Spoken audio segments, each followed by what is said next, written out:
ಒಂದು 10 ವರ್ಷದಿಂದ ಇದಿದೆ ಸರ್ ನನಗೆ. ಒಂದು 20 ಡಾಕ್ಟರ್ ಆಗಿರ್ಬೋದು. ಮಂಡಿದು ಹೇಳಿದ್ರು 4th ಸ್ಟೇಜ್ ಇದೆ, ಮಾಡೋದು ಕಷ್ಟ ಆಗಿದೆ ಸರ್. ಒಂದು 20-25 ಲಕ್ಷ ಆಗಿದೆ ಸರ್, ಸುಳ್ಳಾಗ ಹೇಳ್ಬೇಕು ಆಗಿದೆ. ತೋರಿಸ್ತಾ ಇರೋ ಡಾಕ್ಟರ್ ಇಲ್ಲ ನಾನು, ರೆಗ್ಯುಲರ್ ಕಸ್ಟಮರ್ ಆಗಾರೆ ಸರ್. ನಾನು ಇರಲ್ಲ ಅಂತ ನಮ್ಮ ಮಕ್ಕಳ ಹತ್ರನೇ ಹೇಳಿದ್ದೆ. ಮತ್ತೆ ದೇವಸ್ಥಾನಕ್ಕೆ ಹೋದ್ರೆ ಇವ್ರುಗಳು ಕೇಳೋದೇ ಅದು, ಇವಳಿಗೆ ವಾಸಿ ಆದ್ರೆ ಮತ್ತೆ ಬರ್ತೀವಿ. ನಾನು ತಿರುಪತಿದು ಸ್ವಲ್ಪ ದೇವ್ರ ಭಕ್ತಿ ಇದೆ ಸರ್. ಅದೇ ಯಾವ್ದಾದ್ರು ರೂಪದಲ್ಲಿ ನನಗೆ ತೋರಿಸಿ ಅಂತ ನಾನು ಕೂಡ ಬೇಡ್ಕೊಂಡು ಬಂದೆ ಸರ್. 25 ಲಕ್ಷ ಖರ್ಚು ಮಾಡಿದೀರಾ, 20 ವರ್ಷ. ಬಟ್ ಸರಿಯಾಗಿರ್ತಕ್ಕಂತ ಒಂದು ಗೈಡೆನ್ಸ್ ಸಿಕ್ಕಿದ್ರೆ ಈ ಕಾಲ ಯಾವಾಗಲೂ ವಾಸಿ ಆಗ್ತಾ ಇತ್ತು.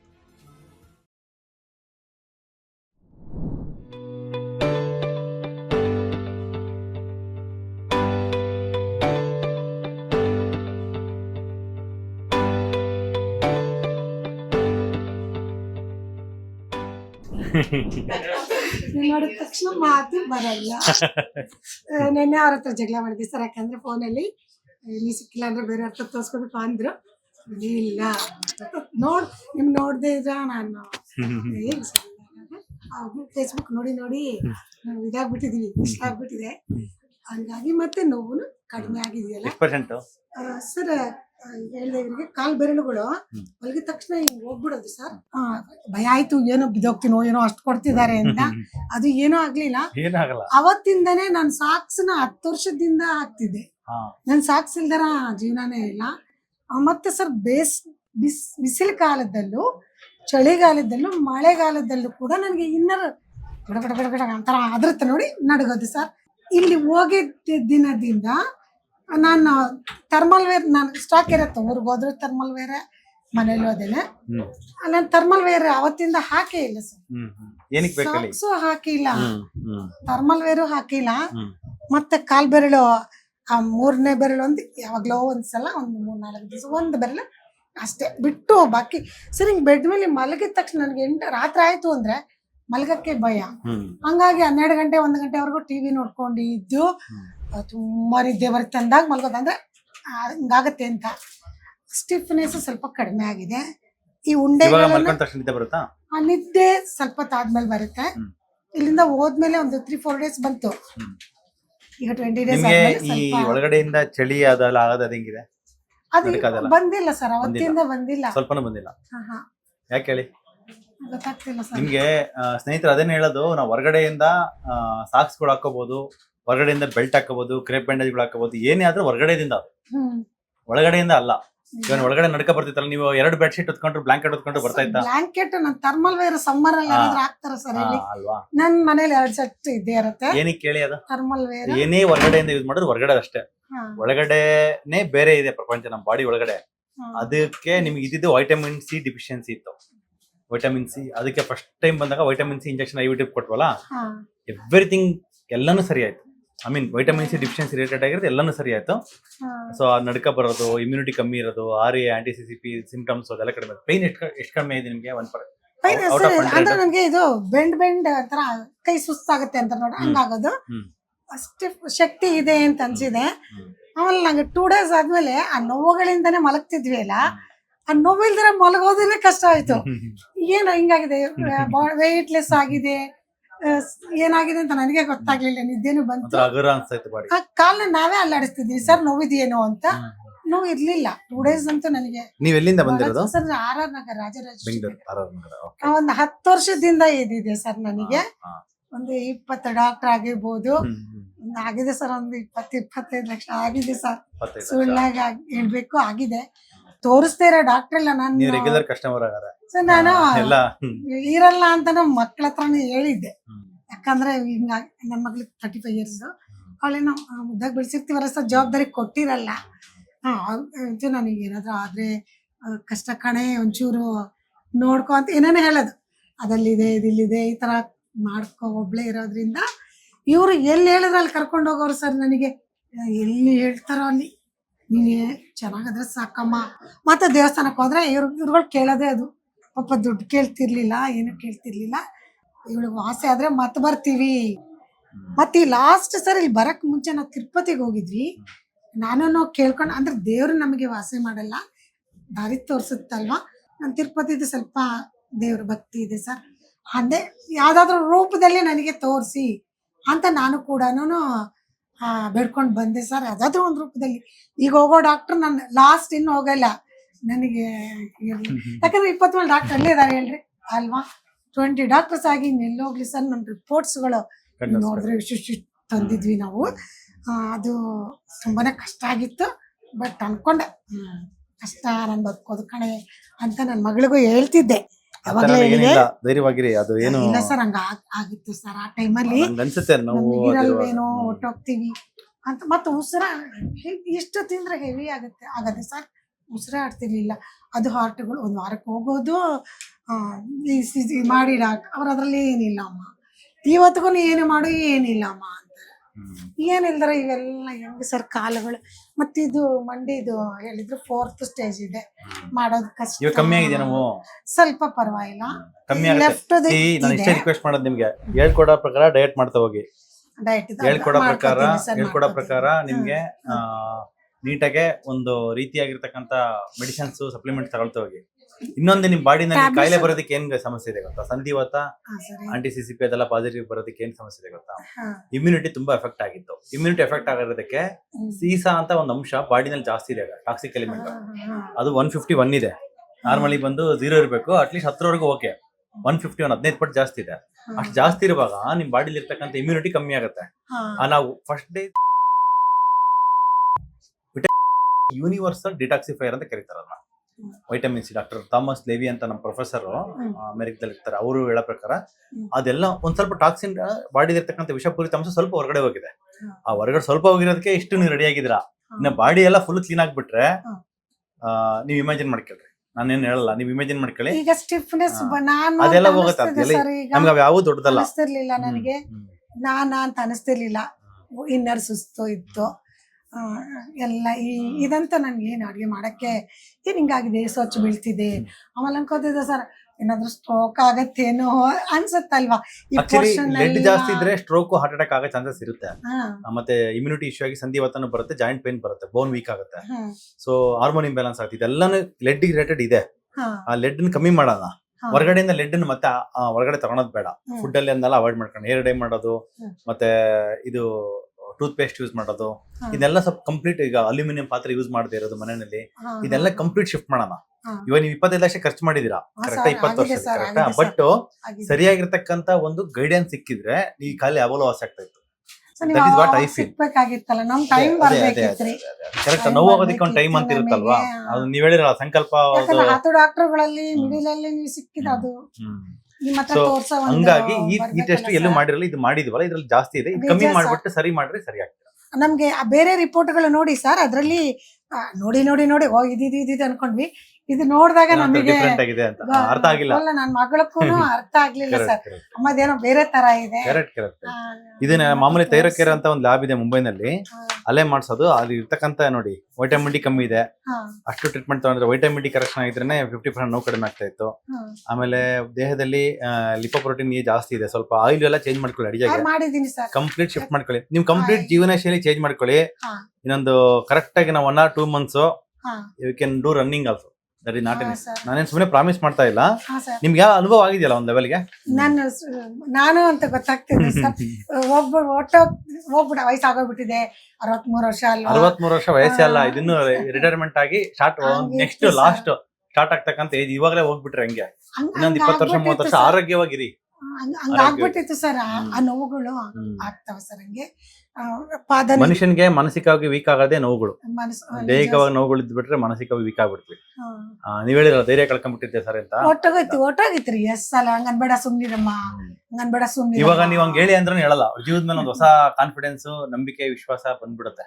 ನೋವಿಲ್ಲಲ್ಲ, ಹಂಗಾಗಿ ಖಂಡಿತವಾಗ್ಲೂ ಚೆನ್ನಾಗ್ತೀರಾ. ಟ್ಯಾಬ್ಲೆಟ್ಸ್ ಕರೆಕ್ಟ್ ಆಗಿ ತಗೊಂಡಿದೀನಿ ಸರ್, ಕೊಟ್ಟಿದ್ದು ನೆನ್ನೆ ಮುಗೀತು. ಅವೆಲ್ಲ ಮಾಡ್ತೀನಿ ಸರ್ ನೋವಿಗೆ. ಇದಕ್ಕಿಂತ ನಮ್ಮ ಯೂಟ್ಯೂಬ್ ನೋಡ್ತಕ್ಕಂಥ ಏನ್ ಹೇಳಕ್ ಇಷ್ಟಪಡ್ತೀರಾ ಸರ್? ನಮ್ಮ ಪಕ್ಕದ ಮನೆಯವರೇ ಬಂದಿದ್ದಾರೆ. ಅವರು ನಾವು ಮೊನ್ನೆನೆ ಬಂದೋದ್ರು. ನಾವಿಬ್ರು ಫೋನ್ ಮಾಡ್ಕೊಂಡು ಅವ್ರಿಗೂನು ಕರೆಕ್ಟ್ ಟ್ರೀಟ್ಮೆಂಟ್ ಹೋಗ್ಲಿ. ಏನು ಇವಾಗ ಒಂದ್ ಲೈನ್ ಆಫ್ ಟ್ರೀಟ್ಮೆಂಟ್ ಏನ್ ಸಿಕ್ಕಿದೆ ಅದನ್ನ ಕರೆಕ್ಟ್ ಎಕ್ಸ್ಪ್ಲೋರ್ ಮಾಡ್ತಾವ್ರೆ. Should become absolutely fine. ನಾನು ಡಾಕ್ಟರ್ಸ್ ಹೇಳಿದ್ದು ಫಾಲೋ ಮಾಡ್ತೀನಿ ಸರ್, ಯಾಕಂದ್ರೆ ಇಷ್ಟು ನೋವು ತಡ್ಕೊಳಕ್ಕಿಂತ ಮಾಡ್ತೀನಿ. ಸ್ನೇಹಿತರೆ ನಮಸ್ಕಾರ, ನಾನು ನಿಮ್ಮ ಡಾಕ್ಟರ್ ರಾಕೇಶ್ ಜಯಪ್ರಕಾಶ್. ನಮ್ಮ ಹಾಸ್ಪಿಟ್ಲಲ್ಲಿ ಡಾಕ್ಟರ್ ಇಲ್ ಪೇನ್ ಕ್ಯೂರ್ ಹಾಸ್ಪಿಟ್ಲಲ್ಲಿ ಸ್ಟಾರ್ಟಿಂಗ್ ಇಂದ ಇಲ್ಲಿವರೆಗೂ ಕೂಡ ಲೈಕ್ ನಾವು ಮಂಡಿ ನೋವು, ಸೊಂಟ ನೋವು, ಮತ್ತೆ disc bulge, cervical spondylosis, lumbar spondylosis and rheumatoid arthritis, ಈ ತರ ಎಷ್ಟೋ ಆಟೋಇಮ್ಯೂನ್ ಕಂಡೀಷನ್, ಪೇನ್ಫುಲ್ ಕಂಡೀಷನ್ಸ್ಗೆ ನಾವು ಟ್ರೀಟ್ಮೆಂಟ್ ಕೊಡ್ತಾ ಬಂದಿದ್ದೀವಿ. ಕೊಟ್ಟಿರ್ತಕ್ಕಂಥ ಟ್ರೀಟ್ಮೆಂಟ್ ಜನಗಳಿಗೆ ತುಂಬಾ ಚೆನ್ನಾಗಿ ವರ್ಕ್ ಆಗ್ತಾ ಇದೆ ಅಂಡ್ ಎಲ್ಲರಿಗೂ ಕೂಡ ಚೆನ್ನಾಗಿ ಕ್ಯೂರ್ ಆಗ್ತಾ ಇದೆ. ಎಲ್ಲರೂ ಸಂತೋಷದಿಂದ ಒಬ್ಬರಿಂದ ಒಬ್ರಿಗೆ ಹಿಂಗೆ ರೆಫರ್ ಮಾಡ್ತಾ ಇವತ್ತು ನಮ್ಮ ಪೇಷಂಟ್ಸ್ನ ಸಂಖ್ಯೆ ಒಂದು ದಿನಕ್ಕೆ 140ರಿಂದ 150 ಪೇಷಂಟ್ಸ್ ಆಗಿದೆ.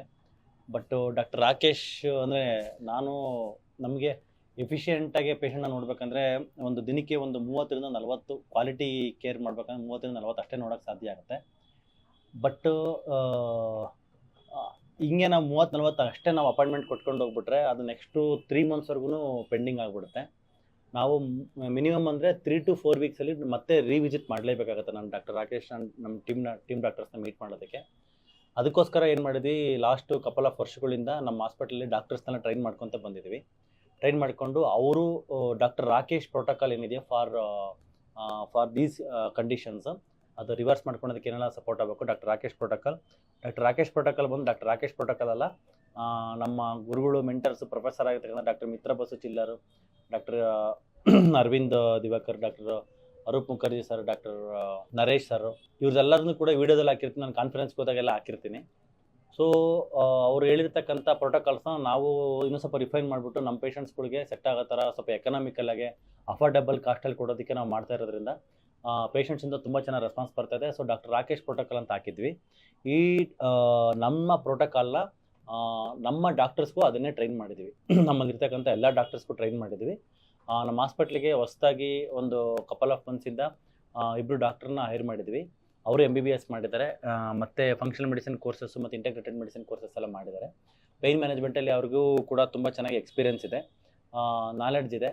ಸೊ ಡಾಕ್ಟರ್ ರಾಕೇಶ್ನ ಅನುಪಸ್ಥಿತಿನಲ್ಲಿ ಅಂದರೆ ಆಬ್ಸೆನ್ಸ್ನಲ್ಲಿ ನಾನು ಬೇರೆ ಟ್ರೈನಿಂಗ್ ಹೋಗಿರುವಾಗ, ಕಾನ್ಫರೆನ್ಸ್ಗೆ ಹೋಗಿರುವಾಗ, ಮತ್ತು ಅಥವಾ ಆ ಟೈಮಲ್ಲಾಗಲಿ ಅಥವಾ ಡಾಕ್ಟರ್ ರಾಕೇಶ್ ಓನ್ಲಿ 30ರಿಂದ 40 ಅಪಾಯಿಂಟ್ಮೆಂಟ್ಸ್ ಅದೇ ಕಾರಣದಿಂದನಾಗಲಿ ಅಪಾಯಿಂಟ್ಮೆಂಟ್ಸ್ ತುಂಬ ಪೋಸ್ಟ್ಪೋನ್ ಆಗಿ ನಿಮಗೆ 1.5 ತಿಂಗಳು 2 ತಿಂಗಳೆಲ್ಲ ಆಗ್ತಾ ಹೋಗುತ್ತೆ.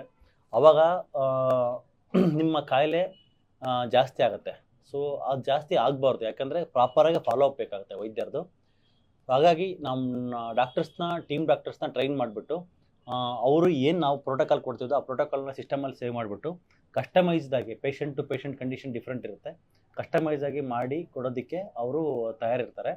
ಸೊ ಡಾಕ್ಟರ್ ರಾಕೇಶ್ ಇಲ್ಲ ಅಂತಂದರೆ ದಯವಿಟ್ಟು ಯಾರೂ ಬೇಜಾರಾಗಬೇಡಿ, ಅಥವಾ ಡಾಕ್ಟರ್ ರಾಕೇಶ್ಗೆ ಅಪಾಯಿಂಟ್ಮೆಂಟ್ ಸಿಕ್ಕಿಲ್ಲ ಅಂದರೆ ದಯವಿಟ್ಟು ಬೇಜಾರಾಗಬೇಡಿ. ಸೊ ನಮ್ಮ ಟೀಮ್ ಡಾಕ್ಟರ್ಸ್ ಜೊತೆಗೆ ತೋರಿಸ್ಕೊಂಡು ಕನ್ಸಲ್ಟೇಷನ್ನು ಮಾಡಿಸ್ಕೊಂಡು ಪ್ರಿಸ್ಕ್ರಿಪ್ಷನ್ ಬರೆಸ್ಕೊಂಡು ಅವ್ರ ಹತ್ರ ನೀವು ನಂಬಿಕೆಯಿಂದ ಟ್ರೀಟ್ಮೆಂಟ್ ತೊಗೊಳ್ಳಿ. ಯಾಕಂದರೆ ಅವ್ರು ಫಾಲೋ ಮಾಡ್ತಿರೋದು ನಾವೇನು ಗೈಡ್ಲೈನ್ಸ್ ಕೊಟ್ಟಿರ್ತಾರೆ ಅದೇ ಗೈಡ್ಲೈನ್ಸ್ನ ಫಾಲೋ ಮಾಡ್ತಿರ್ತಾರೆ. ಎಷ್ಟೋ ಪೇಷಂಟ್ಸ್ ಬರ್ತಾರೆ, ಸರ್ ನಿಮಗೆ ಅಪಾಯಿಂಟ್ಮೆಂಟಿಗೆ ಫೋನ್ ಮಾಡಿದ್ವಿ, 1.5 ತಿಂಗಳಾಯ್ತು 2 ತಿಂಗಳಾಯ್ತು, ಅದಕ್ಕೆ ನಾವೇನು ಮಾಡಿದ್ವಿ 1 ತಿಂಗಳು ತೋರಿಸ್ಕೊಂಡೋದ್ವಿ, 1 ತಿಂಗಳಾದಮೇಲೆ ಮಾತ್ರೆಗಳು ನಿಲ್ಲಿಸ್ಬಿಟ್ವಿ, ಮಾತ್ರೆ ನಿಲ್ಲಿಸಿದ ಮೇಲೆ ಪೇಯ್ನ್ ಜಾಸ್ತಿ ಆಯಿತು ಅಂತ ಹೇಳ್ತಾರೆ. ಸೊ ನಮ್ಮ ಹಾಸ್ಪಿಟ್ಲಲ್ಲಿ ಏನಂದರೆ ರೀಜನರೇಟಿವ್ ಮೆಡಿಸಿನ್ ಆಗಿರೋದ್ರಿಂದ ಮಸಲ್ಸು ಮತ್ತು ಜಾಯಿಂಟ್ಸು ಮತ್ತು ನರ್ವ್ಸು ರೀಬಿಲ್ಡ್ ಆಗೋದಕ್ಕೆ, ರೀಜನರೇಟ್ ಆಗೋದಕ್ಕೆ ಬೇಕಾಗಿರ್ತಕ್ಕಂಥ ಸಪ್ಲಿಮೆಂಟೇಷನ್ ಒಂದು ಕಂಟಿನ್ಯೂಸ್ ಟೈಮ್ ಪೀರಿಯಡಲ್ಲಿ ಕೊಡಬೇಕಾಗುತ್ತೆ. ಆ ಟೈಮಲ್ಲಿ ಸಡನ್ನಾಗಿ ಮೆಡಿಸಿನ್ ಸ್ಟಾಪ್ ಮಾಡಿದರೆ ಬಿಕಾಸ್ ಆಫ್ ಅಪಾಯಿಂಟ್ಮೆಂಟ್ ಸಿಕ್ಕಿಲ್ಲ ಅಂತನಾ ಅಥವಾ ಡಾಕ್ಟರ್ ರಾಕೇಶ್ ಇಲ್ಲ ಅಂತ ಅದನ್ನು ನಾವು ಸ್ಟಾಪ್ ಮಾಡಿದರೆ ಅವಾಗೇನಾಗುತ್ತೆ, ಆ ಒಂದು ರೀಬಿಲ್ಡಿಂಗ್ ಪ್ರೊಸೆಸ್ಸು ಹಾಲ್ಟ್ ಆಗಿಬಿಡುತ್ತೆ, ಅಲ್ಲೇ ಸ್ಟಾಪ್ ಆಗಿಬಿಡುತ್ತೆ. ಆವಾಗ ನೀವು ಅಷ್ಟು ದುಡ್ಡು ಖರ್ಚು ಮಾಡಿರೋದು ಕೂಡ ಸುಮ್ಮನೆ ವ್ಯರ್ಥವಾಗ್ಬಿಡುತ್ತೆ. ಅದು ಆಗಬಾರ್ದು. ಯಾಕೆಂದರೆ ಇಡೀ ಕರ್ನಾಟಕದ ಜನತೆ ನಮ್ಮ ಹಾಸ್ಪಿಟಲ್ನ ನಂಬ್ಕೊಂಡು ಬರ್ತಾಯಿದ್ದೀರಾ, ಡಾಕ್ಟರ್ ರಾಕೇಶ್ ಮತ್ತು doctor heal hospital, pain cure hospital ನಂಬ್ಕೊಂಡು ಬರ್ತಾಯಿದ್ದೀರಾ. ಬಂದಿರೋದಕ್ಕೆ ನಿಮ್ಗೆ ಒಳ್ಳೇದಾಗಬೇಕು, ನೀವು ಖರ್ಚು ಮಾಡಿರ್ತಕ್ಕಂಥ ದುಡ್ಡಿಗೆ ನ್ಯಾಯ ಸಿಗಬೇಕು ಅಂತ ಒಂದು ಉದ್ದೇಶದಿಂದ ನಾವು ಡಾಕ್ಟರ್ಸ್ನ ಇನ್ನೂ ಚೆನ್ನಾಗಿ ಟ್ರೈನ್ ಮಾಡಿ ಇನ್ನೂ ಚೆನ್ನಾಗಿ ಅವ್ರನ್ನ ರೆಡಿ ಮಾಡಿದ್ದೀವಿ. ಸೊ ಯಾರೂ ಕೂಡ ಮನಸ್ಸಿನಲ್ಲಿ ಏನೂ ಅಂದ್ಕೊಳ್ದಂಗೆ ಡಾಕ್ಟರ್ ರಾಕೇಶ್ ಇಲ್ಲ ಅಂತ ಅಂದ ತಕ್ಷಣ ಡಾಕ್ಟರ್ ರಾಕೇಶೇ ಬೇಕು ಅಂತ ಜಗಳ ಮಾಡಿದೆ. ದಯವಿಟ್ಟು ನಾನು ನಿಮಗೆ ಮನದಾಳದಿಂದ ಹೃದಯಪೂರ್ವಕ ಕಳಕಳಿಯಿಂದ ಮನವಿ ಮಾಡ್ಕೊಳ್ತಾ ಇದ್ದೀನಿ. ಡಾಕ್ಟರ್ ರಾಕೇಶ್ ಇಲ್ಲ ಅಂತಂದರೆ ನೀವು ಮಾನಸಿಕವಾಗಿ ಒಂಥರ ಖಿನ್ನತೆಗೆ ಹೋಗೋ ಥರನೇ ಆಗುತ್ತೆ ಇಲ್ಲಿ ಪೇಷಂಟ್ಸು. ಯಾಕಂದ್ರೆ ನಂಬ್ಕೊಂಡು ಬಂದಿರ್ತಾರೆ ಅಷ್ಟು ದೂರದಿಂದ, ಅಪಾಯಿಂಟ್ಮೆಂಟ್ ಸಿಕ್ಕಿಲ್ಲ ಅಂತಂದ್ರೂ ಹಂಗೆ ಆಗುತ್ತೆ. ಅದು ಇನ್ನೂ ಮನಸ್ಸಿಗೆ ಇನ್ನೂ ದುಃಖ ಕೊಡುತ್ತೆ. ಸೊ ಆ ದುಃಖ ಪಡ್ಕೊಂಡಂಗೆ ಧೈರ್ಯವಾಗಿ ನಂಬಿಕೆಯಿಂದ ನಮ್ಮ doctor heal hospital, pain cure hospital ಇರತಕ್ಕಂಥ ಟೀಮ್ ಡಾಕ್ಟರ್ಸ್ ಹತ್ರ ಟ್ರೀಟ್ಮೆಂಟ್ ತಗೊಳ್ಳಿ. ಅವ್ರ ಟ್ರೀಟ್ಮೆಂಟು ಕೂಡ ಡಾಕ್ಟರ್ ರಾಕೇಶ್ ಟ್ರೀಟ್ಮೆಂಟ್ ಏನಿರುತ್ತೋ ಅದೇ ಸೇಮ್ ಟ್ರೀಟ್ಮೆಂಟ್ 100% ಸಿಮಿಲರ್ ಆಗಿರುತ್ತೆ. ಇಂಡಿವಿಜುವಲ್ ಪರ್ಸೆಪ್ಷನ್ನು ಮತ್ತು ಕಸ್ಟಮೈಸೇಷನ್ನು ಮತ್ತೆ ಪ್ರೋಟೋಕಾಲ್ಸ್ ಎಲ್ಲನೂ ಕೂಡ ಅದೇ ಪ್ರಕಾರನೇ ಹಾಕೊಂಡು ಹೋಗ್ತಾ ಇದೀವಿ ನಾವು. ಎಲ್ಲರಿಗೂ ರಿಸಲ್ಟ್ ಬರುತ್ತೆ. ಡಾಕ್ಟರ್ ರಾಕೇಶ್ ಟ್ರೀಟ್ಮೆಂಟ್ ಕೊಟ್ಟಾಗ ಹೆಂಗ್ ರಿಸಲ್ಟ್ ಬರುತ್ತೋ ಅದೇ ತರನೇ ನಮ್ಮ ಟೀಮ್ ಡಾಕ್ಟರ್ಸ್ ಕೊಟ್ಟಾಗಲೂ ರಿಸಲ್ಟ್ ಬರುತ್ತೆ. ದಯವಿಟ್ಟು ಮನಸ್ಸಿಗೆ ಯಾವುದೇ ರೀತಿಯಾಗಿರ್ತಕ್ಕಂಥ ಭೇದ ಭಾವ ತೋರದೆ ನಮ್ಮ ವೈದ್ಯರ ಹತ್ರ ಟ್ರೀಟ್ಮೆಂಟ್ ತಗೊಳ್ಳಿ ಅಂತ ಹೇಳ್ತಾ, ಡಾಕ್ಟರ್ ರಾಕೇಶ್ ಪ್ರೋಟೋಕಾಲ್ ನ ಫಾಲೋ ಮಾಡ್ತಕ್ಕಂಥ ನಮ್ಮೆಲ್ಲ ಟೀಮ್ ಡಾಕ್ಟರ್ಸ್ಗೂ ನಾಲೆಡ್ಜು ಇರ್ತಕ್ಕಂಥ ಟೀಮ್ ಡಾಕ್ಟರ್ಸ್ ಎಲ್ಲರನ್ನೂ ಕನ್ಸಲ್ಟ್ ಮಾಡ್ಬೋದು. ಟ್ರೀಟ್ಮೆಂಟ್ ಅಲ್ಲಿ ಪ್ರೋಟೋಕಾಲ್ 100% ಕೊಟ್ಟಿರ್ತಕ್ಕಂಥ ಡಾಕ್ಟರ್ಸ್ಗಳನ್ನ ಮಾತ್ರ OPD ನಲ್ಲಿ ಕೂರಿಸಿರ್ತೀವಿ. OPD ನಲ್ಲಿ ಮಿನಿಮಮ್ ಟು ಮಿನಿಮಮ್ ನಮ್ಮ ಹಾಸ್ಪಿಟಲ್ ಟೋಟಲಿ 18 to 20 ಡಾಕ್ಟರ್ಸ್ ಇದ್ದಾರೆ. ಎಲ್ಲರಿಗೂ ಟ್ರೈನ್ ಅಪ್ ಮಾಡಿದ್ವಿ. ಎಲ್ಲರಿಗೂ ಅವ್ರದೇ ಒಂದು ಟ್ರೈನ್ ಅಪ್ ಮಾಡಿದ ಅಷ್ಟೇ ಅಲ್ಲದೆ ಟೆಸ್ಟ್ಸ್ ಮಾಡಿಬಿಟ್ಟು ಅವ್ರಿಗೆ ಎಕ್ಸಾಮ್ಸ್ ಮಾಡಿಬಿಟ್ಟು ಅದನ್ನ ನಾಲೆಡ್ಜ್ ರಿವೆರಿಫೈ ಮಾಡಿ ಅವ್ರಿಗೆ ರಿಗರಸ್ ಟ್ರೈನಿಂಗ್ ಕೊಟ್ಟಿರ್ತೀವಿ. ಮಿನಿಮಮ್ 3 to 4 months ವರೆಗೂ ರಿಗರಸ್ ಟ್ರೈನಿಂಗ್ ಕೊಟ್ಟು ಅವ್ರು ಒನ್ಸ್ ರೆಡಿ ಆಗಿದ್ದಾರೆ, ಅವ್ರಿಗೆ ಮೆಚುರಿಟಿ ಚೆನ್ನಾಗಿದೆ, ಪಕ್ವವಾಗಿದ್ದಾರೆ ಅವ್ರ ನಾಲೆಡ್ಜ್ ಅಂತ ಅನ್ನುವಾಗಲೇ ಅವ್ರನ್ನ ಪೇಷಂಟ್ ಕನ್ಸಲ್ಟ್ ಮಾಡೋಕ್ಕೆ, ಪೇಷಂಟ್ನ ಟಚ್ ಮಾಡೋಕ್ಕೆ ಮತ್ತೆ ಎಕ್ಸಾಮಿನೇಷನ್ ಮಾಡೋಕ್ಕೆ ಅವ್ರನ್ನ ನಾವು ಅಲೋ ಮಾಡ್ತೀವಿ. ಯಾಕಂದ್ರೆ ಕ್ವಾಲಿಟಿ ಪ್ರಿಸೀಡ್ಸ್ ಕ್ಯೂರ್ ಅಂತ ನಾವು ಅರ್ಥ ಮಾಡೋದು, ಅಂಡ್ ಕೇರಿಂಗ್ ಪ್ರಿಸೀಡ್ಸ್ ಕ್ಯೂರ್ ಅಂತ. ನಾವು ಪ್ರಾಪರ್ ಇರ್ತಕ್ಕಂಥ ಕೇರ್ ಕೊಡ್ತಕ್ಕಂಥ ಡಾಕ್ಟ್ರಿಗೆ ನಾಲೆಡ್ಜ್ ಅಷ್ಟೇ ಅಲ್ಲ, ಆ ಒಂದು ಎಂಪತಿನೂ ಇರಬೇಕು. ಇರಬೇಕು, ಆ ಒಂದು ಕ್ವಾಲಿಟಿ ಆಫ್ ಫೀಲಿಂಗ್ ಇರಬೇಕು, ಆ ಒಂದು ಹೀಲಿಂಗ್ ಟಚ್ ಇರಬೇಕು. ಅದರಲ್ಲೇನೆ ಪೇಷಂಟ್ಸ್ ವಾಸಿ ಆಗೋದು. Not just because of many degrees, not just because of more and more knowledge. Correct ಆಗಿರ್ತಕ್ಕಂಥ ಎಲ್ಲನೂ ಇರಬೇಕು, ನಾಲೆಡ್ಜ್ ಇರಬೇಕು ಕ್ಯೂರ್ ಆಗೋದಕ್ಕೆ, ಮತ್ತೆ ಆ ಒಂದು ಕೇರಿಂಗ್ ಆಟಿಟ್ಯೂಡ್ ಇರಬೇಕು, ಕ್ಯಾರೆಕ್ಟರ್ ಇರಬೇಕು, ಮತ್ತೆ ಒಂದು ಎಂಪತಿ ಇರಬೇಕು. ಇದೆಲ್ಲನೂ ಮಿಶ್ರಣವಾಗಿ ಬರುವಾಗಲೇ ವಾಸಿ ಆಗುತ್ತೆ. ಸೊ ಇದೆಲ್ಲನೂ ಕೂಡ ನಮ್ಮ ಇರ್ತಕ್ಕಂಥ ಡಾಕ್ಟರ್ಸ್ ನಾವು ಹೈರ್ ಮಾಡುವಾಗಲೇ ಅವ್ರದ್ದು ಕ್ಯಾರೆಕ್ಟರ್, ಆಟಿಟ್ಯೂಡ್, ಬಿಹೇವಿಯರ್ ನೋಡ್ಬಿಟ್ಟೆ ನಾವು ಹೈರ್ ಮಾಡಿರ್ತೀವಿ. ನಾಲೆಡ್ಜ್ ನೋಡಿ ಹೈರ್ ಮಾಡಿರ್ತೀವಿ. ಸರ್ಟಿಫಿಕೇಶನ್ಸ್ ಏನೇನು ಮಾಡಿದ್ರೆ ಅಂತ ಅದ್ರ ಜೊತೆಗೆ ನಮ್ಮ ಪೇಷಂಟ್ ನ ಡೀಲ್ ಮಾಡೋದಕ್ಕೆ ಒಂದು 3 to 4 months ಚೆನ್ನಾಗಿ ಟ್ರೈನಿಂಗ್ ಕೊಟ್ಬಿಟ್ಟು, ಆ ಟ್ರೈನಿಂಗ್ ಮಾಡಿದ್ಮೇಲೆ ಎಕ್ಸಾಮ್ ಬರೆಸ್ಬಿಟ್ಟು ಅವರೆಲ್ಲ ನಾಲೆಡ್ಜು ಮೆಚುರಿಟಿ ಕರೆಕ್ಟ್ ಆಗಿದೆ, ಎಲ್ಲನೂ internal and heartful dealing with the patient ಇದೆಲ್ಲ ಕರೆಕ್ಟ್ ಆಗಿದೆ ಅಂತ ನಮಗೆ ಅನ್ಸಿದ ಮೇಲೆ ಅವ್ರನ್ನ ಪೇಷಂಟ್ ಬಿಡ್ತೀವಿ. ಸೊ ಹಂಗಾಗಿ they are equally competent as doctor Rakesh. So ದಯವಿಟ್ಟು ಏನು ಅಂದ್ಕೊಳ್ಳದೆ ಟ್ರೀಟ್ಮೆಂಟ್ ತಗೊಳ್ಳಿ ಅವ್ರ ಹತ್ರ. ಸೊ ನಮ್ಮಲ್ಲಿ ಒಂದು ಲಾಸ್ಟ್ ಕಪಲ್ ಆಫ್ ಮಂತ್ಸ್ ಅಲ್ಲಿ ಹೈರ್ ಮಾಡಿರ್ತಕ್ಕಂಥ MBBS ಮಾಡಿ ಇಂಟಗ್ರೇಟೆಡ್ ಮೆಡಿಸಿನ್ ಕೋರ್ಸ್ ಮಾಡಿರ್ತಕ್ಕಂಥ ಇಬ್ರು ಡಾಕ್ಟರ್ಗಳು, ಇನ್ನೊಂದು ಇದ್ದಾರೆ ಬಂದಿಲ್ಲ. ಸೊ ಅವ್ರನ್ನ ನಾವು ಇಂಟ್ರೊಡ್ಯೂಸ್ ಮಾಡ್ತಾ ಇದ್ದೀನಿ. ಅವ್ರನ್ನ ಇಂಟ್ರೊಡ್ಯೂಸ್ ಮಾಡಿ ನಿಮ್ಗೆ ಅವ್ರ ಪರಿಚಯ ಮಾಡಿಸ್ತೀನಿ. ನೆಕ್ಸ್ಟ್ ಟೈಮ್ ಬರುವಾಗ ದಯವಿಟ್ಟು ನಾನು ಡಾಕ್ಟರ್ ರಾಕೇಶ್ ಇಲ್ಲ ಅಂದ್ರೆ ಅವ್ರು ಇದ್ದಾರೆ ಅಂದ್ರೆ ಅವರೆಲ್ಲ ಯಾರೇ ಇದ್ದಾರೆ ಅಂದ್ರೆ ಟ್ರೀಟ್ಮೆಂಟ್ ತಗೊಳ್ಳಿ. They are equally competent. ಮಾತಾಡ್ತಾನೆ ಅವ್ರನ್ನ. ಮೇಡಮ್ ನಮಸ್ಕಾರ. ಎಲ್ರಿಗೂ ನಮಸ್ಕಾರ. ನನ್ನ ಹೆಸರು ದೀಕ್ಷಿತಾ ಅಂತ. Have been practising integrated medicine and functional and regenerative medicine. ಇಲ್ಲಿ ಡಾಕ್ಟರ್ ಹೀಲಲ್ಲಿ ಕ್ರಾನಿಕ್ ಡಿಸೀಸಸ್ ಅಂದರೆ ಥೈರಾಯ್ಡ್, BP, ಶುಗರ್ ಆ್ಯಂಡ್ ಜೊತೆಗೆ ಪೇನ್ ಮೆಡಿಸಿನ್ಸ್ ಇದನ್ನೆಲ್ಲ ಪ್ರಾಕ್ಟೀಸ್ ಮಾಡ್ತಿದ್ದೀವಿ. We are doing it in a holistic approach. ಅಂದರೆ ಡಯಟ್, ಸಪ್ಲಿಮೆಂಟ್ಸ್, ಯಾವ ರೀತಿ ಊಟ ಮಾಡಬೇಕು, ಜೊತೆಗೆ ಯಾವ ಸಪ್ಲಿಮೆಂಟ್ಸ್ ಬೇಕು ಬಾಡಿಗೆ, ಆ್ಯಂಡ್ ಅದ್ರ ಜೊತೆಗೆ ಕೆಲವೊಂದು ಓಝೋನ್ ಥೆರಪಿ, ಕೀಲೇಷನ್ ಥೆರಪಿ, ಈ ಎಲ್ಲ ಹೋಲಿಸ್ಟಿಕ್ ವೇಯಲ್ಲಿ ಒಂದು ಕ್ರಾನಿಕ್ ಡಿಸೀಸಸ್ ನಿಮ್ದೇನಿದೆ ಅದನ್ನು ರಿವರ್ಸ್ ಮಾಡೋದಕ್ಕೆ we are striving hard under doctor Rakesh guidance. ಎಲ್ಲರೂ ಬನ್ನಿ, ಟ್ರೀಟ್ಮೆಂಟ್ ತಗೊಳ್ಳಿ, ಇದರಿಂದ ಒಳ್ಳೆ ಸದುಪಯೋಗ ಪಡಿಸ್ಕೊಳ್ಳಿ.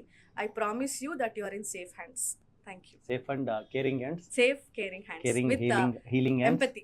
With empathy and ಮತ್ತೆ ನಾಲೆಡ್ಜ್ ವೈಸ್ ಕೂಡ like because we have assessed your knowledge is excellent and your already dealing with patients. So ಒಂದು ಪೇಷಂಟ್ಸ್ಗೆ ಒಂದು ಮುಖ ಪರಿಚಯ ಆಗಲಿ ಅಂತ ವಿಡಿಯೋನ ಮಾಡ್ತಾ ಇದ್ದೀವಿ. ಅವ್ರದ್ದು ಎಲ್ಲರೂ ನೋಡಿರ್ತೀರಾ ವಿಡಿಯೋದಲ್ಲಿ, ಮತ್ತೆ ಶಾರ್ಟ್ಸಲ್ಲೆಲ್ಲ ಹಾಕಿರ್ತೀವಿ, ಪೋಸ್ಟರ್ಸಲ್ಲಿ ಹಾಕಿರ್ತೀವಿ. ಸೊ ಡಾಕ್ಟರ್ ದೀಕ್ಷಿತಾ ಅಂತ she starting practising this since 4 years 2022 ಇಂದನೇ ಪ್ರಾಕ್ಟೀಸ್ ಮಾಡ್ತಾ ಇದ್ದಾರೆ. She has excellent knowledge in this and she is capable of dealing any chronic conditions, especially through functional medicine. ಅದನ್ನು ರಿವರ್ಸ್ ಮಾಡಿಬಿಟ್ಟು ನಾರ್ಮಲ್ ಮಾಡೋದಕ್ಕೆ ಏನೇನೆಲ್ಲ ಮಾಡೋಕ್ಕಾಗತ್ತೆ ಅದನ್ನು ಅವರು ನಾಲೆಡ್ಜಬಲ್ ಆಗಿದ್ದಾರೆ ಅಂತ ಹೇಳ್ತಾ, next will go to doctor Yusuf. ಎಲ್ಲರಿಗೂ ನಮಸ್ಕಾರ. ನಾನು ಡಾಕ್ಟರ್ ಯೂಸುಫ್ ಅಂತೇಳಿ. ಇಲ್ಲಿ ಕ್ಲಿನಿಕ್ನಲ್ಲಿ most of the root cause find ಮಾಡ್ತೀವಿ. ಜಸ್ಟ್ ಸಿಂಪ್ಟಮ್ಯಾಟಿಕ್ಲಿ ಟ್ರೀಟ್ ಮಾಡೋದಿಲ್ಲ. ಭಾಳಷ್ಟು ಡಾಕ್ಟರ್ಸು ಸಿಂಪ್ಟಮ್ಯಾಟಿಕ್ಲಿ ಟ್ರೀಟ್ ಮಾಡಿ ಕಳಿಸ್ತಾರೆ. ನರ್ವ್ ಪೇನ್ ಇದೆ ಜಸ್ಟ್ ನರ್ವ್ ಪೇನಿಗೆ ಮೆಡಿಸಿನ್ಸ್ ಕೊಟ್ಟು ಕಳಿಸ್ತಾರೆ. ನಾವು ಅದು ಯಾಕೆ ಕಾಸ್ ಏನಿದೆ, ಬಾಡಿನಲ್ಲಿ ಭಾಳಷ್ಟು ಚೇಂಜಸ್ ಇರ್ತವೆ, ಟಾಕ್ಸಿಕ್ ಎಲಿಮೆಂಟ್ಸ್ ಇರ್ತವೆ, ಅದೆಲ್ಲ ನೋಡ್ಕೊಂಡು ರೂಟ್ ಕಾಸ್ ಫೈಂಡ್ ಮಾಡೋಕ್ಕೆ ಟ್ರೀಟ್ ಮಾಡ್ತಿರೋದು. ಡಾಕ್ಟರ್ಸ್ ರಾಕೇಶ್ ಸರ್ದು ಗೈಡೆನ್ಸ್ ಚೆನ್ನಾಗಿದೆ. ಅವರು ಟ್ರೀಟ್ಮೆಂಟ್ ಪ್ರೋಟೋಕಾಲ್ ಹೇಗಿದೆ ಅಂಥೇಳಿ ಅದೇ ಚೆನ್ನಾಗಿ ಫಾಲೋ ಮಾಡ್ತಿರೋದು. ಎಲ್ಲರೂ ಇಲ್ಲಿ ಬರ್ರಿ, ನಿಮಗೆ ಡೆಫಿನೆಟ್ಲಿ ಒಂದು ಕ್ಯೂರ್ ಆಗ್ತದೆ. Sir thank you sir. So doctor Yusuf is also practising this integrated medicine since many years. So ಅವರು ನಾವು ಸ್ಟಾರ್ಟಿಂಗಲ್ಲಿ ಇಂಟರ್ವ್ಯೂ ತೊಗೊಂಡಾಗ ಎಷ್ಟೊಂದು ಜನ ಡಾಕ್ಟರ್ಸ್ನ ರಿಜೆಕ್ಟ್ ಮಾಡಿದ್ವಿ ಬಿಕಾಸ್ ಆಫ್ ಒಂದು ಎಂಪತಿ ಆ್ಯಂಡ್ ಆ ಒಂದು ನಾಲೆಡ್ಜ್ ಇಲ್ಲ ಅಂತ.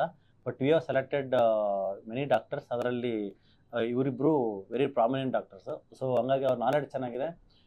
ಮತ್ತು ನಾಲೆಡ್ಜಲ್ಲಿ ಪೇಷಂಟ್ ಎಕ್ಸ್ಪೀರಿಯೆನ್ಸು, ಅವ್ರದ್ದು ಪೇಷಂಟ್ ಫೀಡ್ಬ್ಯಾಕು ತುಂಬ ಚೆನ್ನಾಗಿದೆ. ಎಷ್ಟೋ ಜನ ಪೇಷಂಟ್ಸ್ಗಳು ಇವ್ರ ಹತ್ರ ನಾನು ಇಲ್ಲದೆ ಇರುವಾಗ ಇವ್ರ ಟ್ರೀಟ್ಮೆಂಟ್ ತಗೊಂಡು ಹೋಗಿದ್ದಾರೆ. ಮತ್ತು ನಾವು ಅವ್ರಿಗೆ ಫೀಡ್ಬ್ಯಾಕ್ ಕಾಲ್ಸ್ ಮಾಡಿ ಪೇಷಂಟ್ಗೆ ಕೇಳಿದಾಗ ಟ್ರೀಟ್ಮೆಂಟ್ ಆಗಿದೆಯಲ್ಲ ಹೆಂಗೆ ಅಂತ ಕೇಳಿದಾಗ ಅವರು ನಮಗೆ ಚೆನ್ನಾಗಾಗಿದೆ, ಬೆಟರ್ ಡಾಕ್ಟರ್ಸು ನಮ್ಮ ಚೆನ್ನಾಗಿ ಹೀಲ್ ಮಾಡಿದ್ದಾರೆ ಅಂತಲೇ ಹೇಳ್ತಾರೆ. ಮತ್ತು ಇನ್ನೊಂದು ಬಂದು ನಾವು ಅವರು ಸೆಕೆಂಡ್ ಟೈಮ್ ಅಂದರೆ ಈಗ patients second visit third visit ಬಂದಿರ್ತಾರೆ, ಆ ಟೈಮಲ್ಲಿ ನಾನು ಇರೋದಿಲ್ಲ. ಸೊ ನೆಕ್ಸ್ಟ್ ವಿಸಿಟಲ್ಲಿ ಪೇಷಂಟ್ಸ್ ಬಂದಾಗ ನಾನು ಇರ್ತೀನಿ. Patients compare to previous last ಟೈಮಿಗೆ ಕಂಪೇರ್ ಮಾಡಿದ್ರೆ ಹೆಂಗಿದೆ ಅಂತಂದರೆ ಚೆನ್ನಾಗಿ ಕಡಿಮೆ ಆಗಿದೆ, ಪೇಯ್ನ್ ಕಡಿಮೆ ಆಗಿದೆ ಅಂತ ಹೇಳ್ತಾರೆ. ಮತ್ತೆ ಕೂಡ percentage of improvement previous compare ಮಾಡಿದ್ರೆ ಲಾಸ್ಟ್ ವಿಸಿಟಲ್ಲಿ ಚೆನ್ನಾಗಿ ಇನ್ನೂ ಇಂಪ್ರೂವ್ಮೆಂಟ್ ಆಗಿರ್ತಾರೆ. ಯಾಕಂದರೆ ಆಗ್ತಕ್ಕಂಥ ಮೆಡಿಸನ್ಸು ಪೇಷಂಟ್ ಕೇಸ್ನ ಅನಲೈಸ್ ಮಾಡ್ತಕ್ಕಂಥ ರೀತಿ, ಬ್ಲಡ್ ಟೆಸ್ಟ್ ಇವ್ಯಾಲ್ಯೂಯೇಷನ್ ಮಾಡ್ತಕ್ಕಂಥದ್ದು, ಮತ್ತು ಕೊಟ್ಟಿರ್ತಕ್ಕಂಥ ರೆಫರೆನ್ಸ್ ರೇಂಜ್ಗೆ ಫಂಕ್ಷನಲ್ ರೇಂಜ್ ಏನಿದೆ ಅದಕ್ಕೆ ಸೆಟ್ ಮಾಡಿ ಅವ್ರನ್ನ ಪೇಷಂಟ್ಗೆ ನಾವು ಟ್ರೀಟ್ಮೆಂಟ್ ಆ ಒಂದು ಪ್ಯಾರಾಮೀಟರ್ಸ್ನ ಆ ಲೆವೆಲಿಗೆ ತರೋದ್ರಿಂದ ಪೇಷಂಟ್ ಆ್ಯಕ್ಚುಲಿ ರೆಸ್ಪಾನ್ಸ್ ಮಾಡ್ತಾರೆ. ಸೊ ಯಾವುದೇ ಪೇಯ್ನ್ಫುಲ್ ಕಂಡೀಷನ್ಸ್ ಆಗ್ಬೋದು ನಿಮಗೆ. ಆ ಪೇಯ್ನ್ಫುಲ್ ಕಂಡೀಷನ್ಸ್ ಯಾಕೆ ಬಂದಿರುತ್ತೆ? Because of chronic inflammation and because of like free radical damage which is happening in the body. So ಅದನ್ನು ನಾವು ನ್ಯೂಟ್ರಲೈಸ್ ಮಾಡಿ ಫ್ರೀ ರ್ಯಾಡಿಕಲ್ ಡ್ಯಾಮೇಜ್ ತಪ್ಪಿಸಿದ್ರೆ, ಅದನ್ನು ನಾವು ಇನ್ಫ್ಲಮೇಷನ್ನ ನಾವು ರೂಟ್ ಕಾಸ್ ತಪ್ಪಿಸ್ಬಿಟ್ಟು anti inflammatory supplementations like vitamin C, zinc, magnesium, vitamin K2, vitamin D plus ivermectin, ಇದನ್ನೆಲ್ಲ ನಾವು ಸಿರಶೇಪ್ ಪ್ರೊಪರ್ಟೀಸ್ ಇದನ್ನೆಲ್ಲ ನಾವು ಕೊಟ್ಕೊಂಡು ನಾರ್ಮಲ್ ಲೆವೆಲಿಗೆ ತಂದಿದ್ದೆ ಆದರೆ ಪೇಷಂಟು ಈಗ ಚೆನ್ನಾಗಿ ಎಕ್ಸಲೆಂಟಾಗಿ ರೆಸ್ಪಾನ್ಸ್ ಮಾಡ್ತಾರೆ. ಪೇಷಂಟ್ಗೆ ಪೇಯ್ನ್ ನ್ಯಾಚುರಲಿಗೆ 3-4 ವಿಸಿಟಲ್ಲಿ 80-90% ಕಡಿಮೆ ಆಯಿತು ಸರ್ ನಮಗೆ ಅಂತಂತಾರೆ. ಆಮೇಲಿಂದ ಅವ್ರ ಮನೆಗೆ ಹೋಗ್ಬಿಟ್ಟು ಆ ಸಪ್ಲಿಮೆಂಟ್ಸ್ನ ಒಂದು 2-3 ತಿಂಗಳು ತಗೊಂಡು ಕರೆಕ್ಟ್ ಡಯಟ್ ಮಾತ್ರ ಹಿಡಿಬೇಕು. ಯಾಕಂದರೆ ಇನ್ಫ್ಲಮೇಟ್ರಿ ಫುಡ್ ಮತ್ತೆ ತಗೊಳ್ಳೋ ಸ್ಟಾರ್ಟ್ ಮಾಡಿದರೆ ಮತ್ತೆ ಕಾಯಿಲೆ ಬರುತ್ತೆ. ಸರ್ ಇದು ಪರ್ಮನೆಂಟ್ ಅಂತ ಹೇಳ್ತಿರೋದ? ಪರ್ಮನೆಂಟು ಅಂತ ಡೆಫಿನೆಟ್ಲಿ ಪರ್ಮನೆಂಟ್. ಯಾಕಂದರೆ ಫುಡ್ ಈಸ್ ಮೆಡಿಸಿನ್. ನಮ್ಮದು ಕೋರ್ ಪ್ರಿನ್ಸಿಪಲ್ ಬಂದು ಫುಡ್ ಈಸ್ ಮೆಡಿಸಿನ್. ಯಾಕಂದರೆ ದ ಫೌಂಡರ್ ಆಫ್ ಮೆಡಿಸಿನ್ ಬಂದು, ಫಾದರ್ ಆಫ್ ಮೆಡಿಸಿನ್ ಬಂದು ಹಿಪೋಕ್ರಟಿಸ್ ಅವ್ರು ಹೇಳಿರ್ತಕ್ಕಂಥದ್ದು let food be the medicine ಅಂತಲೇ ಹೇಳಿರೋದು. ಸೊ ಫುಡ್ ಈಸ್ ಮೆಡಿಸಿನ್ ಅಲ್ಲಿಗೆ ಬರುತ್ತೆ. ನಮ್ಮ ಏನೋ ನಾವು ಮಾಡಿಬಿಟ್ಟು ನಮ್ಮ ದೇಹ ಕೆಡಿಸ್ಕೊಂಡಿರ್ತೀವಿ. ಆ ಕೆಡಿಸ್ಕೊಂಡಿರ್ತಕ್ಕಂಥ ದೇಹನ ನಾರ್ಮಲ್ಲಿಗೆ ತರೋದಕ್ಕೋಸ್ಕರ ಇಷ್ಟು ವಿಟಮಿನ್ಸು, ಇಷ್ಟು ಸಪ್ಲಿಮೆಂಟೇಷನ್ ಅದೆಲ್ಲ ಮಾಡಿಬಿಟ್ಟು ಆಮೇಲೆ ಫುಡ್ಡಲ್ಲಿ ಕರೆಕ್ಷನ್ ಮಾಡಿಕೊಂಡು ಆ ಫುಡ್ಡನ್ನ ಹಂಗೆ ಕಂಟಿನ್ಯೂ ಮಾಡ್ಕೊತ ಹೋಗೋಣ. ಆಮೇಲೆ ಇದು ಸಪ್ಲಿಮೆಂಟ್ಸ್ಗಳನ್ನ ಸ್ಟಾಪ್ ಸ್ಟಾಪ್ ಮಾಡಿಕೊಂಡು ಕೆಲವರಿಗೆ 6 ತಿಂಗಳಿಗೆ ಮಿನಿಮಮ್ ಡ್ಯಾಮೇಜ್ ಆಗಿದ್ರೆ 6 ತಿಂಗಳಿಗೆ ಆ ಮೆಡಿಸಿನ್ಸ್ ಎಲ್ಲ ನಿಲ್ಲಿಸ್ತೀವಿ. ಕೆಲವರಿಗೆ 3 ತಿಂಗಳಿಗೆ ನಿಲ್ಲಿಸ್ತೀವಿ. ಕೆಲವರಿಗೆ 1 ವರ್ಷದವರೆಗೂ ತಗೊಂಡು ಇವತ್ತೊಂದು ಅಜ್ಜಿ ಬಂದಿದ್ದರು. ಅವ್ರಿಗೆ ಆಲ್ಮೋಸ್ಟ್ 2024 ಜೂನಿಂದ ಟ್ರೀಟ್ಮೆಂಟ್ ಕೊಟ್ಟಿದ್ದೀವಿ. ನಾವು ಶೀಸ್ 80% ರಿಕವರ್ಡು. ಸೊ ಅವ್ರಿಗೆ ಅವಾಗಿಂದನೂ ಸರ್ಜರಿ ಹೇಳ್ತಾನೆ ಇದ್ರು, ಬಟ್ ಅವ್ರಿಗೆ ಸರ್ಜರಿ ವಿಲ್ಲಿಂಗ್ ಇರಲ್ಲ. ಯಾಕಂದರೆ ಏಜ್ ಬಂದು 65 ಇಯರ್ಸ್ ಆಗಿತ್ತು. ಡಾಕ್ಟರ್ಸೇ ರಿಜೆಕ್ಟ್ ಮಾಡಿದ್ರು ಸರ್ಜರಿ ಬೇಡ ಅಂತ. ಸೊ ಬೇರೆ ಇಲ್ಲಿದೆ, there is no way out. So ಅವಾಗ ನಾವು ಅವ್ರಿಗೆ ಈ ಒಂದು functional medicine and integrated medicine, ರಿಜೆಕ್ಟಿವ್ ಮೆಡಿಸಿನ್ ಇಂಜೆಕ್ಷನ್ಸ್ ಎಲ್ಲ ಸ್ಟಾರ್ಟ್ ಮಾಡಿದ್ಮೇಲೆ she has improved almost 80%. So ಈ ಥರ ನಾವು ಮಾಡ್ತಕ್ಕಂಥ ಒಂದು ಉದ್ದೇಶ ಇರುತ್ತೆ. So doctor Dikshita and doctor Yusuf ಇರ್ತಾರೆ. So they are excellent doctors who are practising doctor Rakesh protocol in doctor Heal Paincure hospital. So doctor Rakesh ಅಂತ ಏನು ನೀವು ನಂಬಿಕೆ ಇಟ್ಕೊಂಡು ಬರ್ತಿದ್ರು ಅದಕ್ಕೆ ನಾನು ಆಭಾರಿಯಾಗಿದ್ದೇನೆ. ನಾನು ಕೂಡ ಪೇಷಂಟ್ ನೋಡ್ತೀನಿ, ಡೈಲಿ 30-40 ಪೇಷಂಟ್ ಅಷ್ಟೇ ನೋಡೋಕ್ಕಾಗುತ್ತೆ. ಅದಕ್ಕೆ ಮೇಲ್ಗಡೆ ಅಪಾಯಿಂಟ್ಮೆಂಟ್ಗಳು ಸುಮ್ಮನೆ ಮುಂದಕ್ಕೆ ಪೈಲಪ್ ಆಗಿ 3 ತಿಂಗಳವರೆಗೂ ಹೋಗಿ ಕಾಯಿಲೆ 1 ತಿಂಗಳಾದ್ಮೇಲೆ ಮಾತ್ರೆ ಖಾಲಿ ಆಗಿ ನೋವು ಜಾಸ್ತಿ ಮಾಡ್ಕೊಂಡು ಖರ್ಚು ಮಾಡಿರೋ ದುಡ್ಡಿಗೆ ಪಶ್ಚಾತ್ತಾಪ ಪಟ್ಟು ಒಂದು ಮನಸ್ಸಲ್ಲಿ ಒಂದು ದುಃಖ ಪಡೋದಕ್ಕಿಂತ ನೀವು ದಯವಿಟ್ಟು ನಮ್ಮ ಟೀಮ್ ಡಾಕ್ಟರ್ಸ್ ಹತ್ರ ತೋರಿಸಿ. ಅವರು ಕೂಡ ಈಕ್ವಲಿ ಪೊಟೆನ್ಷಿಯಲ್ ಇದ್ದಾರೆ. ಸೊ ದಟ್ ಇವಾಗ ಪೇಷಂಟ್ಸ್ ಫ್ಲೋ ಕೂಡ 140-150 ಪೇಷಂಟ್ಸ್ ಇರುತ್ತೆ. Like humanly it is impossible for doctor Rakesh to see and witness every case. So ಹಂಗಾಗಿ ಎಷ್ಟಾಗುತ್ತೋ ನಾನು ಪ್ರಯತ್ನಪಟ್ಟು ಶ್ರಮ ಹಾಕಿ ಶ್ರದ್ಧೆಯಿಂದ ನೋಡ್ತಾ ಇದ್ದೀನಿ. ನನ್ನ ಕೈಲಿ ಯಾವಾಗ ಅದನ್ನು ಲಿಮಿಟ್ ಕ್ರಾಸ್ ಮಾಡೋಕ್ಕೆ ನನ್ನ ಕೈಲಿ ಆಗ್ತಾಯಿಲ್ವೋ ಅದೇ ನನ್ನ ನಾಲೆಡ್ಜ್ನ ಇವರಿಗೆ ಟ್ರೈನ್ ಮಾಡಿಬಿಟ್ಟು ಅದೇ ಪ್ರೋಟೋಕಾಲ್ನ ಇವರಿಗೆ ಇನ್ನೂ ಕಲಿಸ್ಕೊಟ್ಬಿಟ್ಟು ಅವ್ರಿಗೆ ಇನ್ನು ನೆಕ್ಸ್ಟ್ ಲೆವೆಲ್ಗೆ ಪೇಷಂಟ್ನ ನೋಡೋದಕ್ಕೆ ಹೆಚ್ಚಾಗಿ ಜನಗಳ ಸೇವೆ ಮಾಡೋದಕ್ಕೆ ನಾವು ಸಿದ್ಧರಿದ್ದೇವೆ ಅಂತ ಹೇಳ್ತಾ ಈ ಮಾತು ಮುಗಿಸ್ತಾ ಇದ್ದೀನಿ. ಏನೇ ಡೌಟ್ಸು ಕಮೆಂಟ್ಸು ಇದ್ದರೆ ಕೆಳಗಡೆ ಯೂಟ್ಯೂಬಲ್ಲಿ ಕಮೆಂಟ್ ಮಾಡಿ ನಾನು ನಿಮಗೆ ಆನ್ಸರ್ ಮಾಡ್ತೀನಿ.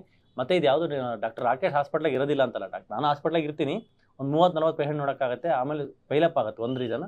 ಮತ್ತು ಕಾನ್ಫರೆನ್ಸ್ಗೆ ಅಥವಾ ಟ್ರೈನಿಂಗ್ಗೆ ಅಥವಾ ಏನಾದರೂ ಸರ್ಟಿಫಿಕೇಷನ್ಸ್ ಮಾಡೋಕ್ಕೆ ಹೋದಾಗ ಅವಾಗ ನಾನು ರಜಾ ಇರುವಾಗ ಇದು ಮಾಡ್ಕೊಳ್ಳಿ.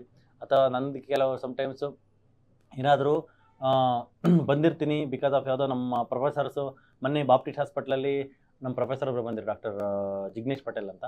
ಅವರು ಒಂದು ಕೇಸ್ ಇದೆ, ಇಂಟರ್ಡಿಸ್ಕಲ್ ಓಝೋನ್ ಥೆರಪಿ ನಾನು ನಿನಗೆ ಹೇಳ್ಕೊಡ್ತಾ ಇದ್ದೀನಿ, ಅಲ್ಲಿ ಬರ್ತಾ ಇದ್ದೀನಿ ಫ್ರಮ್ ನಾಗ್ಪುರ್. ನಾನು ಬಂದು ನಾನು ಹೇಳ್ಕೊಡ್ತೀನಿ ನಿನಗೆ ಬಾ ಅಂತ ಅಂದರು. ಸಡನ್ನಾಗಿ ಹೋಗಬೇಕಾಗ ಪರಿಸ್ಥಿತಿ ಬಂತು. ಯಾಕಂದರೆ ಇಲ್ಲಿ ಅಪಾಯಿಂಟ್ಮೆಂಟಲ್ಲೇ ಕೊಟ್ಟಿದ್ದೀವಿ 11 o'clock, 10 o'clock ಫೋನ್ ಮಾಡಿದ್ರು. ಅವಾಗ ಹೋಗಲೇಬೇಕಂತ ಪರಿಸ್ಥಿತಿ. ಯಾಕಂದರೆ ಅವ್ರು ಅಲ್ಲಿಂದ ಬಂದು ಒಂದು ಲವ್ ಆ್ಯಂಡ್ ಕೇರಿಂದ doctor Rakesh come here I will teach you ಅಂತ ಹೇಳುವಾಗ ನಾನು ಇಲ್ಲ ಸರ್ ನಾನು ಬರೋಕ್ಕಾಗಲ್ಲ, ಅಪಾಯಿಂಟ್ಮೆಂಟ್ ಕೊಟ್ಟಿದ್ದೀನಿ ಅಂತ ಅಂದ್ಬಿಟ್ರೆ ಏನಾಗುತ್ತೆ, ಅದು ವಿದ್ಯೆಗೆ ಒಂಥರ ಅಗೌರವ ತಂದಂಗೆ ಆಗ್ಬಿಡುತ್ತೆ. ವಿದ್ಯೆ ಇದು ಹೇಳ್ಕೊಟ್ಟಿರ್ತಕ್ಕಂಥ ಗುರುಗಳಿಗೆ ನಾನು ಡಿಸ್ರೆಸ್ಪೆಕ್ಟಂಗೆ ಮಾಡ್ದಂಗೆ ಆಗ್ಬಿಡುತ್ತೆ. ಅದಕ್ಕೆ ಆಯ್ತು ಸರ್ ಐ ವಿಲ್ ಕಮ್ ಅಂತೇಳಿ ಸ್ವಲ್ಪ ಕೇಸ್ ಅಸಿಸ್ಟ್ ಮಾಡಿಬಿಟ್ಟು ಒಂದು 1 to 1.5 hour ಆಯಿತು. OT ಒಳಗೆ ಹೋಗೋದು ಪ್ರಿಪೇರ್ ಮಾಡೋದೆಲ್ಲ ಮಾಡಿದ್ಮೇಲೆ. ಬಟ್ ಅಲ್ಲಿಂದ ಹೆಬ್ಬಾಳಿಂದ ಬರಬೇಕು. ಬರೋಷ್ಟೊತ್ತಿಗೆ ಆಲ್ರೆಡಿ 2-3 ಓ ಕ್ಲಾಕ್ ಆಗಿತ್ತು. ಸೊ ಅಷ್ಟೊತ್ತಿಗೆ ಪೇಷಂಟ್ಸ್ ಎಲ್ಲ ಸ್ವಲ್ಪ ಬೇಜಾರಾಗಿದ್ರಿ. ಸೊ ಈ ಥರ ಏನಾದರೂ ಸಿಚುವೇಶನ್ಸ್ ಇದ್ದರೆ ದಯವಿಟ್ಟು ಮನಸ್ಸಲ್ಲಿಟ್ಕೊಂಡು ಕ್ಷಮೆ ಮಾಡಿ ಸೊ ನಂಬಿಕೆಯಿಂದ ಟ್ರೀಟ್ಮೆಂಟ್ ತಗೊಳ್ಳಿ ಅಂತ ಹೇಳ್ತಾ ಈ ಒಂದು ಮಾತನ್ನು ಮುಗಿಸ್ತಾ ಇದ್ದೀನಿ. So wish you all the best doctor Dikshita, welcome, and doctor Yusuf, wish you all the best. We will continue our support to heal and cure the patient pain. And ಇನ್ಮೇಲೆ ಏನಾದರೂ ಡಿಸ್ಕಷನ್ಸ್ ಇದ್ದರೆ, healthy discussions like different topic ಮೇಲೆ ಎಲ್ಲ ಟೈಮಲ್ಲೂ ಕೂಡ patient ಜೊತೆಗೆ ಮಾತಾಡೋದು ಅಷ್ಟೇ ಕನ್ವರ್ಸೇಷನ್ ಬರ್ತಾಯಿತ್ತು. ಇನ್ಮೇಲೆ ಡಾಕ್ಟರ್ಸ್ ಜೊತೆಗೆ ಒಂದು ಗ್ರೂಪ್ ಡಿಸ್ಕಷನ್ ಥರ ಮಾಡಿಬಿಟ್ಟು ನಿಮಗೆ ಇನ್ನೂ ಹೆಚ್ಚಿನ ನಾಲೆಡ್ಜು ಮತ್ತು ಅವೇರ್ನೆಸ್ನ ಕೊಡೋದಕ್ಕೆ ಶ್ರಮ ಮಾಡ್ತೀವಿ ಅಂತ ಹೇಳ್ತಾ ಈ ಮಾತನ್ನು ಮುಗಿಸ್ತಾ ಇದ್ದೀನಿ.